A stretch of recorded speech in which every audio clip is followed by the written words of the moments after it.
So we previously talked about the religious spirit using the parable of the prodigal son and slightly touched on the rebellious spirit of man.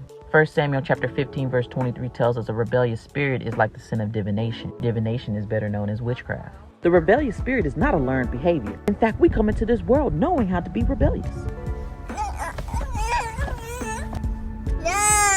All throughout the Bible, we see demonstrations of rebellion against the law and conformity to the law. An example of this is when the Israelites wanted to conform to society norms by incorporating kings in their culture. An example of rebellion is when Daniel was thrown into the lion's den because he would not stop praying 3 times a day.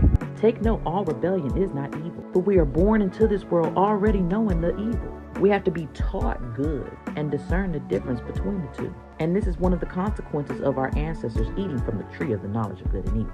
And just like we're learning how to live as righteous people, the adversary is learning us to continue to entice us to do what is not right. He knows the Lord sent you prophets. That's why he sent you psychics. He knows that love conquers all. That's why he's trying to defeat you with hate. The adversary's goal is to get you to see things with your fleshly eyes and not your spiritual eyes, which is why 2 Corinthians 5:7 tells us that we walk by faith and not by sight. The Lord has already told us, do not be conformed to the ways of this world, but be transformed by the renewing of your mind. In order for your mind to be transformed, you have to surrender your soul. And what is your soul again? Your mind, will, and emotions. He will then give you the insight to be able to discern the times, and you will be better equipped to understand the rebellion and conforming to the ways of the world versus the rebellion conforming to the ways of Christ. Discernment is the major key here. Press into the Lord to increase your power of discernment. Understand the difference between a righteous and an unrighteous rebellion, and hold on to what you know in Jesus' name.